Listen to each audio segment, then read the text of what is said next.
When I was young, my eyes shone bright. I couldn't wait to get beneath those lights.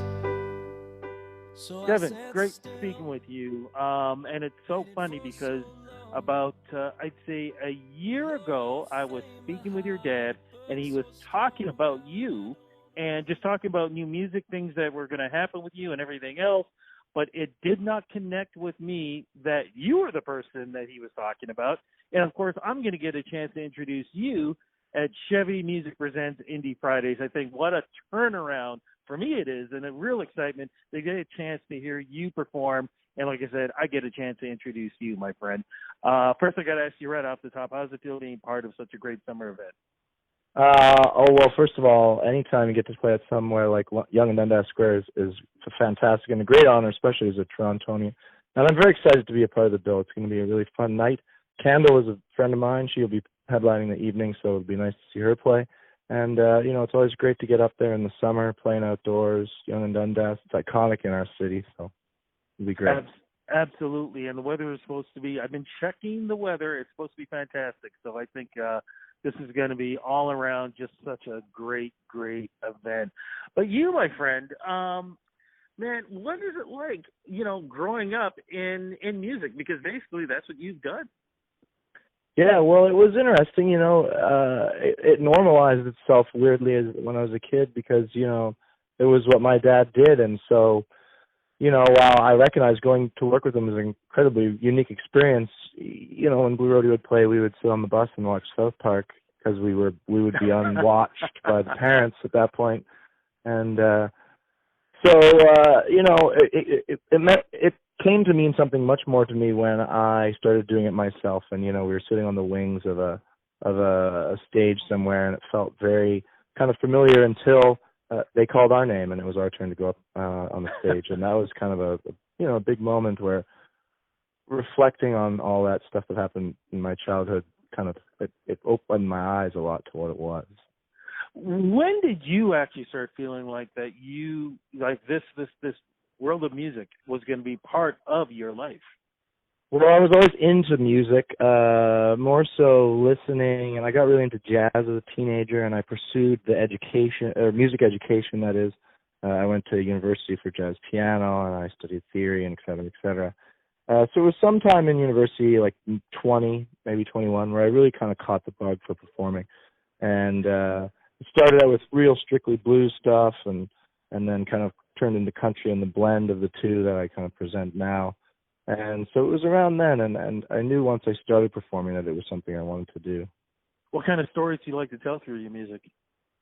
Well, I tell a lot of stories, say, from the third person, like stories that aren't necessarily my own, but are other people's, and I try to see them through the eyes of somebody else, and I find that to be a very fun challenge to take on, because you have to kind of get outside of your own mind, outside of your own words, your own lexicon, and go from there. I enjoy that talent very much, or I enjoy that challenge very much, excuse me. You're not on your own, of course. We did add in that last part, band. How did you go about, recruiting the band together? Well, the bass player and drummer and I went to York University together. There's a bunch of musicians that are now on the Toronto kind of roots rock and pop scene that came from that school, and so we all met playing music together as kind of young, wide-eyed, not really knowing what we wanted to do, what we were even doing, let's say. And we kind of came up together, and they have different projects that they work in too, and I do some soul stuff.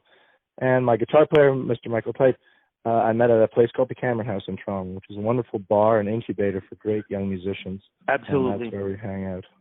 Absolutely. And for folks who've never been there, go there, because honestly, sometimes I sit there and see some of the artists who are performing there, my jaw's just hitting the ground. I'm going, I paid this little to see this great artist. Like, it is really like, one of the iconic stages to perform at.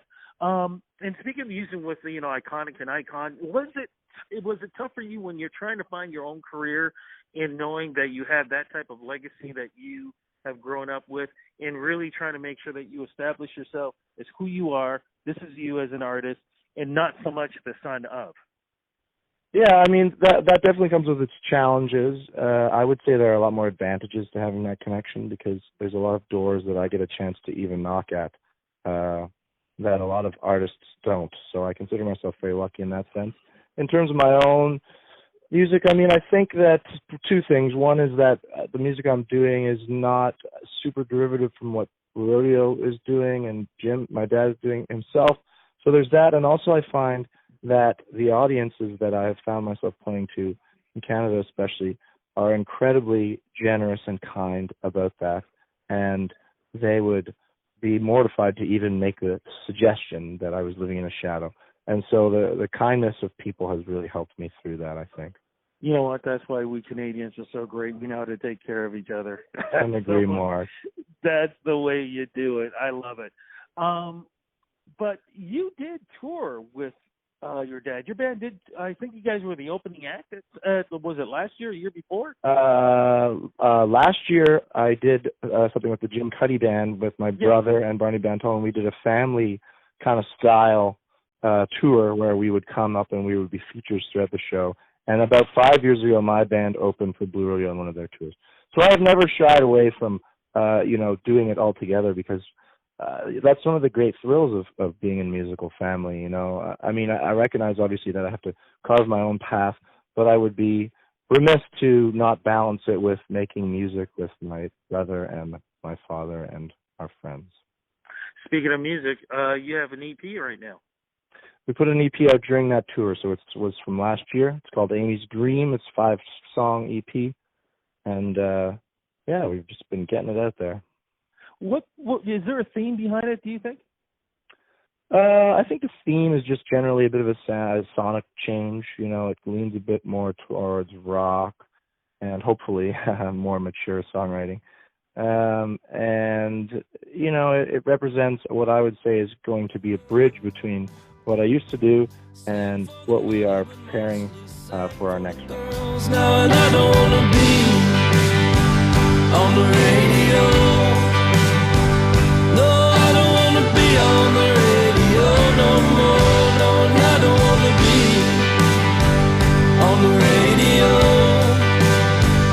No, I don't wanna be on the radio no more. Oh, okay. We just got something here too. What is coming up? Can you give us a little bit of a tidbit, please? Well, we've been working on a new record, which we are nearly finished. It has a couple of cool covers from the blast from the past-ish, and some new material, and again, that I think is further kind of evolution of our sound, hoping that it will come out in the winter or spring of 2020. Definitely looking forward to that. I'm just curious, what's the best advice that your dad ever gave you? Just talking about this music business in general. Well, I think a lot of the advice I've garnered from him is from observing the way he kind of carries himself through the business. But in terms of kind of verbal exchange, I remember him talking to me a lot about nerves and how nerves is a very powerful energy that your body creates. And one of the most important parts of dealing with it is honing that energy into something positive, specifically on the stage. And if you learn how to do that, you can really become a very powerful and effective performer. And I've always thought about that ever since he said that to me and tried to carry that with me through all these years. Well, will we see that on, as we speak tomorrow? What's the performance going to be like at Young Dundas Square? We're going to keep it up, we're going to keep it fun, and we're going to make sure that we have a good old outdoor summertime, you know, at that bright and very busy section of Toronto. Very excited. Looking forward to that. Social media-wise, where do we go to follow you when we find out exactly when the new music is going to be coming out and everything else that you're going to be doing throughout 2019 and 2020? At Devin Cuddy, DevinCuddy on both Twitter, Instagram, and Devin Cuddy Band on Facebook. Fantastic. Devin, thank you so much for making time with me. I'm looking forward to introducing you, my friend, and really looking forward to hearing the music. I cannot wait. Thank you again. Cheers, Rudy. Pleasure. Take care. Bye-bye.